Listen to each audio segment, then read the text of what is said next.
여러분 안녕하세요. 벌써 11주차 수업이 시작되었습니다. 우리가 무더운 여름에 만나서 지역사회 간호학 수업을 시작하였는데요. 시간이 어찌나 빠르게 흐르는지 벌써 가을이 되어서 선선한 바람이 불고 있습니다. 이론 수업을 마치고 나면 여러분들이 임상으로 가서 또한 임상 실습을 하게 될 것인데요. 지치지 않고 이번 학기를 끝까지 건강하게 완주할 수 있기를 간절히 소망합니다. 오늘 또한 보건소에 대한 내용들을 이어서 학습하게 될 건데요. 즐거운 마음으로 11주차 수업을 시작해 보도록 하겠습니다. 늘 여러분을 응원합니다. 수업으로 들어가 보겠습니다. 지난 수업에 이어서 오늘도 보건소에 대한 내용들을 학습해 보겠습니다. 지역보건법에 제시된 보건소 업무 중에서도 우리는 보건간호사를 중심으로 수행되는 사업만을 살펴보도록 하겠습니다. 첫째, 모자보건사업은 임산부와 영유아를 등록하고 관리하며 예방접종과 모자보건교육을 주로 실시합니다.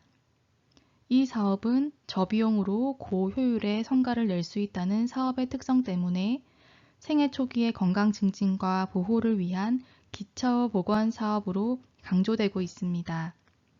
이에 보건소는 생식보건과 관련된 문제들에 대해 적절하게 대응하고 취약한 계층에 대한 보건의료 서비스를 확대하기 위한 맞춤형 정책 수단을 마련해야 하는데요. 실제로도 생애 주기별로 생식 건강에 초점을 둔 14가지 프로그램을 마련하여서 모자 보건 선도 사업이 추진되었습니다.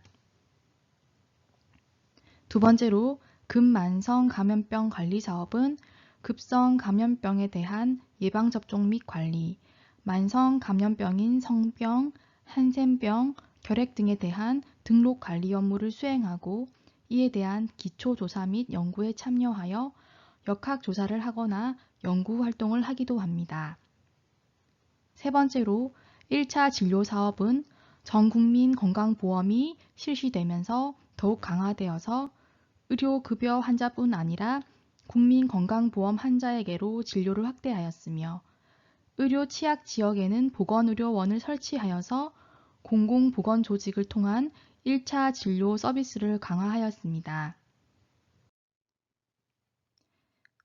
넷째, 방문간호 사업은 보건소의 전통적인 서비스로 건강 문제를 가진 주민을 방문하여 간호를 제공하는데요.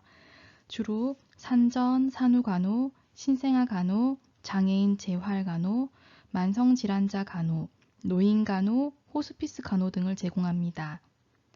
다섯 번째로 통합보건사업은 보건간호사가 지역 담당제로 포괄적이고 지속적인 보건의료 서비스를 제공하는 것으로 가족을 하나의 단위로 보고 각 방문간호나 보건교육을 통해서 지역 주민의 건강을 유지하고 증진시키는 역할을 합니다. 여섯 번째, 지역사회 정신보건사업은 정신질환자를 조기에 발견하여서 그의 정신장애가 악화되는 것을 예방하고 정신질환자의 인권 회복과 재활의 수단으로 지역의 정신병원과 연계하여서 재가 정신질환자를 방문 간호하고 사회복지 프로그램을 운영합니다. 일곱 번째, 건강증진사업은 주요 건강 문제가 만성퇴행성 질환 등으로 질환의 발생이 주로 개인의 잘못된 건강 습관이나 생활양식 등에 의해서 비롯된 것이므로 개인의 건강의식 및 행동 개선을 위한 보건교육을 따로 하거나 질병의 위험 요인을 조기에 발견하여 관리하기 위해 시행되고 있습니다. 교과서 610페이지의 표 8-7은 보건소에서 제공되는 보건간호 사업에 대하여 설명하고 있습니다.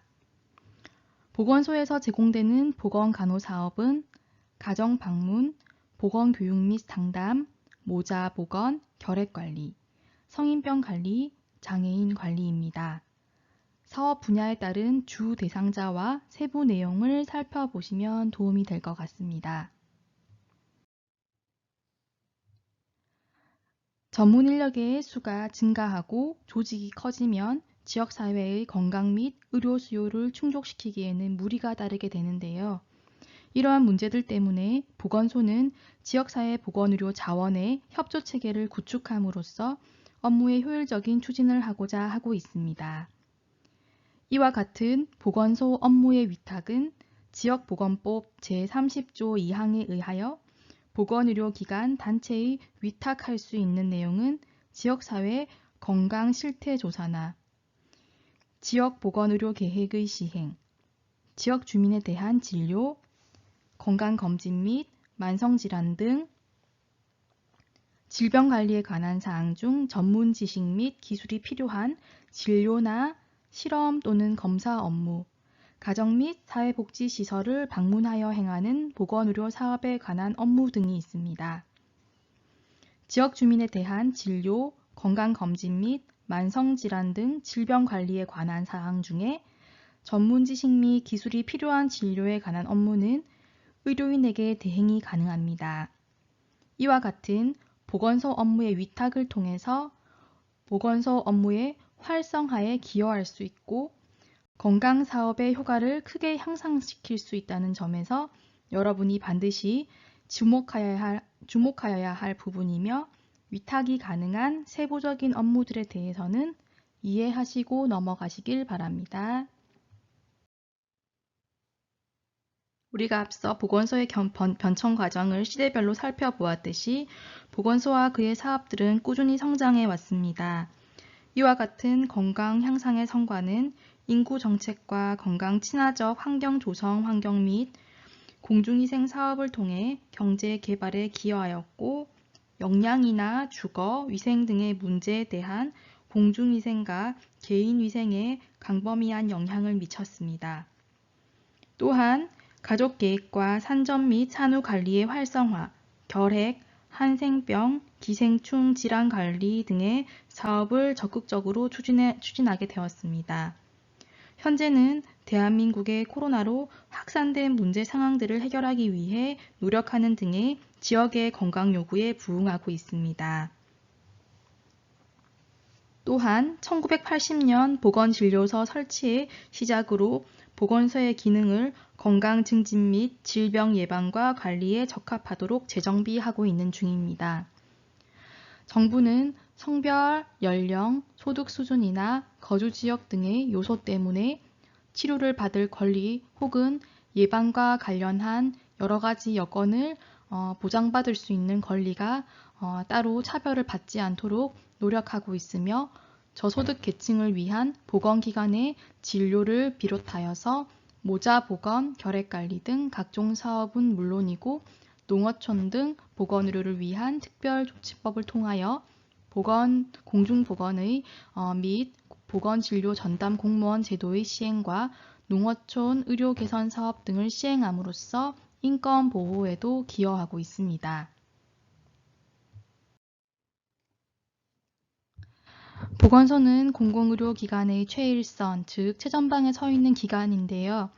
그 나라의 정치적, 경제적, 사회적 여건이나 구성하고 있는 보건의료 인력의 양과 질에 따라 그 사업의 양상 또한 달라짐을 알 수 있습니다. 따라서 우리나라에서 일어나게 될 미래를 내다보며 새로운 발전 방향을 생각해 보는 것이 중요함을 알 수 있습니다.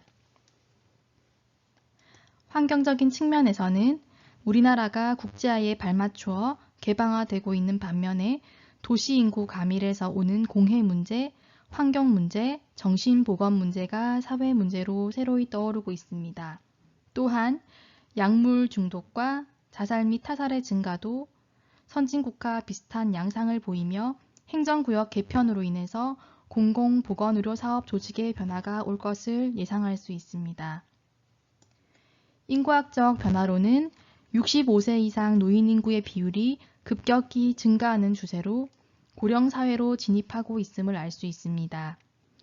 산업화로 인한 산업재해와 직업병, 다양한 사고 등의 새로운 수요가 증가될 것이므로 오늘의 병원 중심의 의료제도가 감당할 수 없음을 예측할 수 있습니다.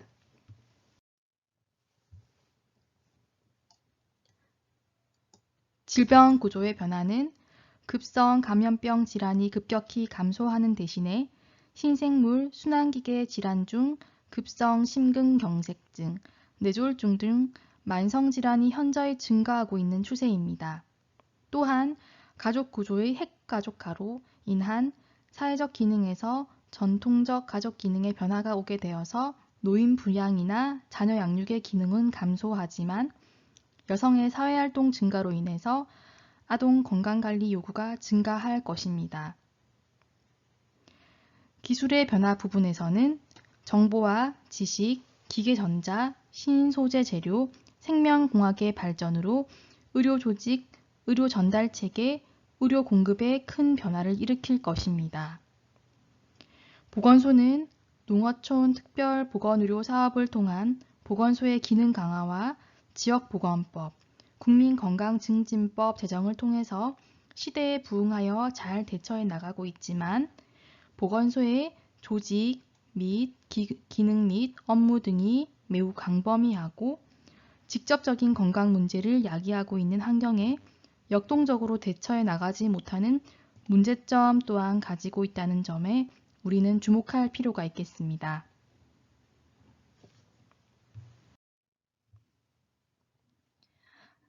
또한 조직상의 문제를 살펴보면 보건소는 그 관할 지역 내에 경제적, 사회적, 지리적 요인과 의료 자원의 분포 등을 고려하여서 다양한 유형화가 이루어져야 하는데 현재 행정구역 단위와 비슷한 유형으로 되어 있어서 보건사업 수행에 어려움이 있을 수 있음을 알 수 있습니다.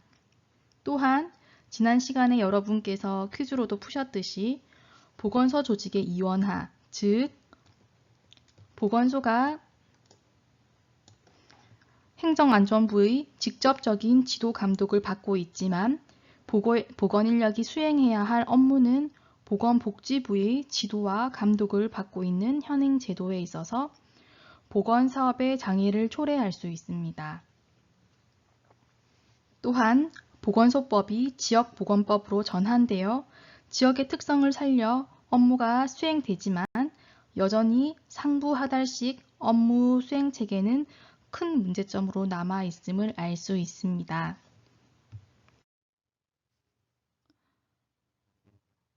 보건소는 지역 주민의 건강을 보장할 수 있는 중심처가 되어야 합니다. 따라서 그 지역의 정치, 경제, 사회문화 여건에 따른 보건의료 환경 변화에 발맞추어 나갈 수 있는 보건소의 기능을 강화시키는 것이 필요한데요. 보건소의 존재의 목표인 국민의 건강권을 보장할 수 있는 보건소 사업 모형을 개발하는 노력이 필요함을 알 수 있습니다. 슬라이드를 보시면 발전 방향에 대한 여러 가지 항목들이 있는데요. 순서대로 살펴보도록 하겠습니다. 첫째로 정부는 변화하는 보건의료 수요에 대응하기 위하여 지역보건법, 국민건강증진법 등을 제정하고 혹은 전부 개정하였는데요. 이는 패러다임의 변화를 주도하는 국민들을 위해서 지방자치단체는 주민들이 무엇을 필요로 하는지에 대해서 살펴야겠죠. 그 후에 그에 따른 수요에 대응할 만한 프로그램들을 마련하려는 노력이 필요하겠습니다. 두 번째로는 보건사업의 수요를 생애 주기별로 보면 구분이 가능하고 각각의 주기별로 질병 예방을 위한 정기적인 건강상담과 보건교육, 예방접종, 건강검진, 건강증진 등으로 구성됨을 알 수 있는데요. 이를 위해서 보건행정관리를 전산화하거나 방문을 해서 주민들을 돕는 방문보건의료 사업은 필수적으로 필요함을 알 수 있습니다. 따라서 전문 인력을 확보한 후에 교육과 훈련을 통해서 지역의 민간 의료기관을 적극적으로 활용해야겠습니다. 세 번째로 지역 주민의 최일선에 있는 보건소에 의해서 매우 저렴하되 양은 또한 좋은 양질의 보건의료 서비스가 개발이 되어 지역 주민에게 공급되어야 하므로 보건소에서 제공하는 보건의료 수가는 지역 주민의 지불 능력에 맞도록 적절히 책정되어야 하겠지요. 또한 부족한 부분에 대해서는 국가의 지원이 반드시 있어야겠습니다. 넷째, 지역보건의료의 수요를 파악하고 공급 대책을 세우는 역할 중에서 보건소의 중요한 기능 중 하나는 지역보건의료에 대한 정보관리이기 때문에 보건의료 정보체계를 확립하고 활성화하여야 합니다. 마지막으로 지방자치제 실시에 따라서 보건의료에 미치는 영향을 고려하여 보건소의 조직과 기능체계를 개선하여 그 지역에 적합한 지역자치 행정이 이루어져야 하겠습니다. 건강 증진이나 만성질환자들의 재활과 정신보건 등의 새로운 사업들을 개발하고 이를 보급하기 위한 지역보건사업의 활성화 방안과 이러한 방안들이 중장기적 계획하에 추진될 수 있는 전략은 다음과 같습니다. 교과서 617페이지 그림 8-7을 살펴보도록 하겠습니다.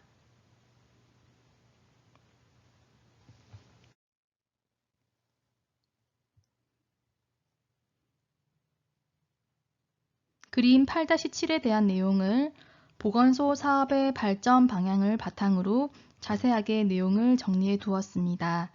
이와 같은 내용은 여러분들이 시간 되실 때 한번 읽어보시면 그림 8-7에 대한 이해가 더욱 잘 되실 것입니다. 시간 관계상 좀 더 중요한 부분들을 강조하기 위하여서 이 부분은 넘어가도록 하겠습니다. 1995년에 국민건강증진법이 제정되었고 보건소법이 지역보건법으로 전환되었는데요. 그렇다면 우리가 주목하여 살펴보아야 할 보건간호사의 역할 및 책임도 달라져야겠지요. 이에 대해서 중요한 부분만 짚어드리도록 하겠습니다. 여러분 집중하고 계시지요? 잘 따라오고 계시나요? 네, 내용을 이어서 설명해 드리도록 하겠습니다. 지역보건법을 중심으로 한 보건간호사업이 간호사의 조직 내 위치라든지 간호사의 인력 확보, 업무 능력 향상 측면에서 보건소 조직 내에서의 적정 지위 확보와 관련된 보건간호사의 역할 및 책임도 달라져야 하는데요. 이게 무슨 말이냐면 과거에는 아무리 전문 지식이나 행정 처리에 대한 능력이 뛰어나도 간호직은 제외되었던 보건소장직을 현재는 간호사도 임용될 수 있는 근거가 마련되었다는 놀라운 사실입니다.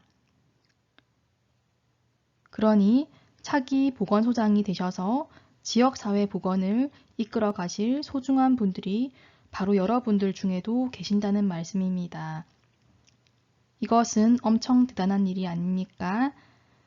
현재 전국의 보건소에 근무하는 간호직은 보건소 인력의 20%를 차지하는 등 간호사가 보건소에서 근무하는 직종 중 비율이 가장 높은 인력입니다.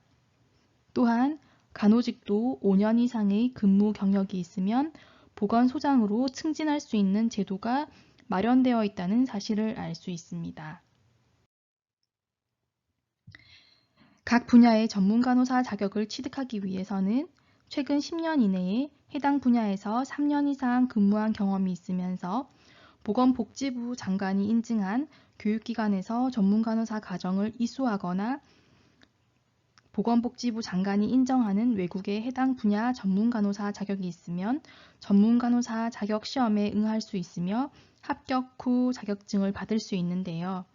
현재 의료법에서 인정하는 전문 간호사 분야는 가정, 감염관리, 노인, 마취, 보건, 산업, 아동, 응급, 임상, 정신, 종양, 중환자, 호스피스 등 13개이고 우리 학교에서도 노인, 종양, 호스피스 전문 간호사 과정이 대학원에 설치되어 있습니다.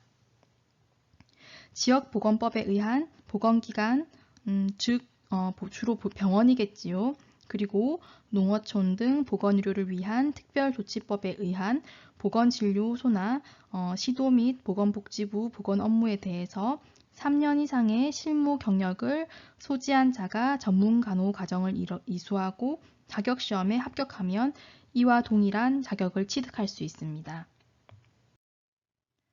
자, 이와 같은 과정을 통해서 자격을 취득한 전문 간호사는 보건복지부 장관이 인증하는 자이며 해당 분야에 대한 높은 수준의 지식과 기술을 가지고 의료기관이나 지역사회 내에서 가족과 개인, 지역사회를 위하여 상급 수준의 간호를 자율적으로 제공할 수 있는데요.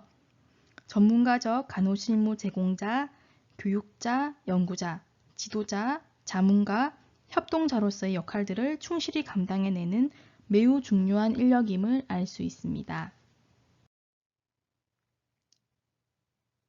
그 중에서도 특히 보건 전문 간호사는 지역사회 주민과 기관을 대상으로 질병을 예방하거나 보건 교육을 하고 건강 증진을 위한 사업을 계획하고 실시하며 평가합니다. 또한 개인이나 가족, 지역사회 대상자의 질병 예방, 보건 교육 사업 및 건강 증진 사업 계획 등을 수립하기도 합니다. 자, 여러분, 여기까지가 보건소에 대한 내용입니다. 내용이 너무 방대할수록 국가고시 대비를 하는데 집중해야 하는 부분만 선정해서 제가 강의를 해드리고 있는데요. 강의 시간 관계상 모든 내용을 자세히 설명하지 못한 점에 대해서는 양해를 구합니다. 다음은 보건진료소에 대해서 공부해 보도록 하겠습니다. 보건진료소는 매년 국가고시에 출제되는 부분이라 하여도 무리가 없을 만큼 매우 중요한 부분입니다. 여러분 크게 별표를 치시고 저를 따라오시면 되겠습니다.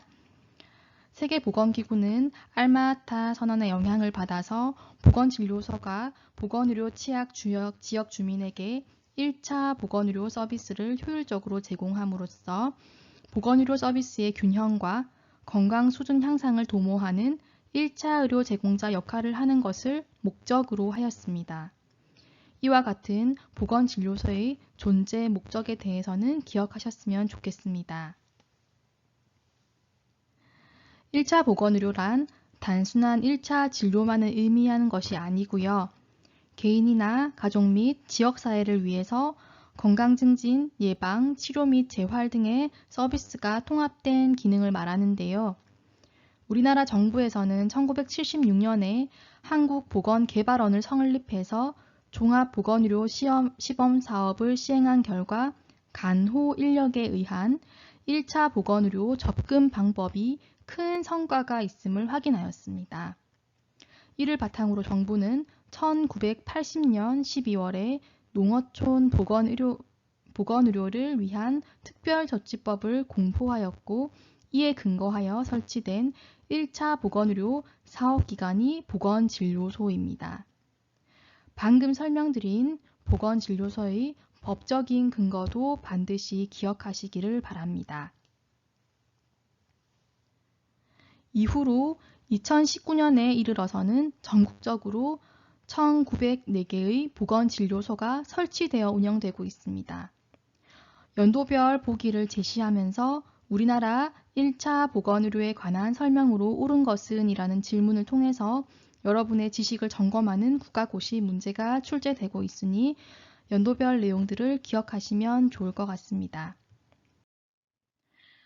보건진료소의 조직에 대해서 살펴보면 보건진료소는 의료 취약 지역을 인구 500인 이상 5,000명 미만을 기준으로 구분한 하나 또는 수개의 리, 동을 관할 구역으로 하며 주민의 의료 이용이 편리한 장소에 설치함을 기준으로 합니다. 2012년도에는 이와 같은 보건진료소의 설치 기준에 대해서도 여러분의 지식을 점검하는 문제가 출제되었으니 읽어보시고 숙지하셔야겠습니다. 보건진료소의 조직체계를 살펴보면 보건진료소의 보건진료소장 1명과 필요한 직원을 2대, 보건진료소장은 보건진료 전담 공무원으로 하며 보건진료소의 모든 업무와 시설을 책임지고 있음을 알 수 있습니다. 이 그림은 교과서 620페이지에 있는 그림 8-8 보건진료소의 조직체계입니다. 살펴보시고 넘어가도록 하겠습니다. 네, 그림 8-8에 대해서 추가적인 설명을 하자면 보건진료소는 보건지소와 보건소장으로부터 전문 기술적인 지도와 자문을 받을 수 있습니다. 또한 보건진료 전담 공무원은 보건진료소 운영협의회와 정기적으로 협조관계를 맺으며 보건진료소의 운영과 모든 지역사회 보건사업의 계획과 수행, 평가를 진행하게 됩니다. 또한 운영협의회 외에도 기존 민간 단체 조직을 지지조직으로 활용하여서 지역사회 개발의 기능을 할 수 있도록 적극 협조를 구하기도 한다는 것을 알 수 있습니다. 보건진료소에 보건진료소장 1명과 필요한 직원을 두되 보건진료소장은 보건진료 전담 공무원으로 하는데 이때 보건진료 전담 공무원의 자격은 교과서 621페이지의 표 8-8을 참고하여 살펴보도록 하겠습니다. 법률이 가득 적힌 표를 보고 여러분이 헤매시지 않도록 제가 중요한 부분은 빨간색 네모로 표시를 해두었는데요. 보건진료 전담 공무원의 자격은 간호사 또는 조산사 면허를 가진 소지자로서 보건공무원 임용시험에 합격한 후에 보건복지부 장관이 실시하는 24주 이상의 직무교육을 받은 사람이어야 하며 특별자치시장, 특별자치도지사, 시장, 군수 또는 구청장이 근무지역을 지정하여 임용하게 됨을 알 수 있습니다. 보건진료 전담 공무원은 보건의료 전달 체계의 1차적인 관문이라고 생각하시면 이해가 되실 건데요. 이들이 효율적으로 사업을 수행하기 위해서 지역사회 보건관리자, 서비스 제공자, 변화 촉진자, 교육자, 상담 및 의뢰자, 보건팀 요원, 평가 및 연구자, 정보 수집 및 보존자로서의 역할을 해야 합니다. 또한 보건진료 전담 공무원은 보건사업 대상자의 질병을 예방하고 이들의 건강을 증진시키며 더 나아가 지역사회의 개발을 목표로 포괄적인 1차 보건사업을 제공합니다. 또한 지역 주민들을 건강관리 사업에 참여시킴으로써 양질의 보건사업을 제공하는 것입니다.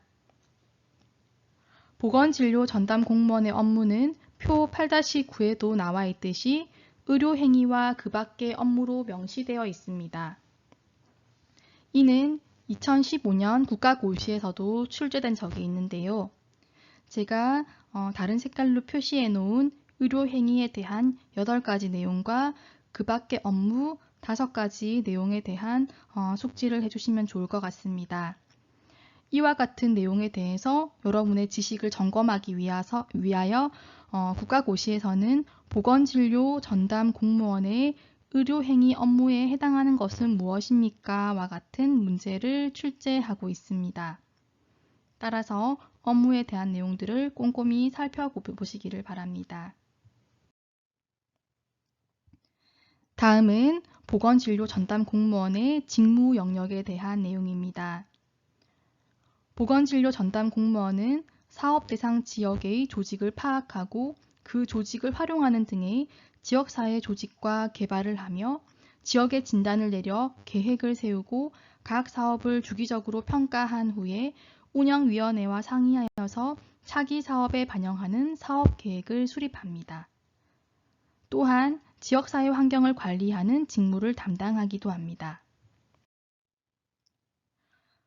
모자 건강관리와 더불어 기초진료 범위 내의 환자 의뢰, 투약 처치, 응급환자 치료 등의 통상질환관리도 하며 보건정보를 수집하는 등의 보건정보체계 개발까지도 담당하고 있습니다. 또한 보건진료소 사업운영, 보건진료소 운영상황 등의 보고서를 작성하거나 보건요원의 지도 및 감독 등의 사업운영 관리 및 기술 지도의 기능도 두루 감당하고 있습니다. 여러분, 여기까지가 보건진료소에 대한 내용입니다. 시간 안에 전달드려야 될 내용들이 너무나도 방대하여서 강의 속도가 저의 말이 조금 빨랐던 것에 대한 양해를 구합니다. 보건진료소에 대한 내용들은 거의 모든 내용이 다 중요하기 때문에 여러분 단단하게 공부를 해주셔야 합니다. 다른 과목도 마찬가지겠지만 지역사회 간호학은 내용이 매우 방대합니다. 방대한 내용들을 강의를 통해서 최대한 빠짐없이 다루려고 노력을 하고 있지만 좀 더 효과적인 전달을 위해서 슬라이드와 국가고시 문제 예시를 들어가면서 핵심들을 썸머리 하려고 하니 시간이 많이 지체되는 점 양해를 부탁드립니다.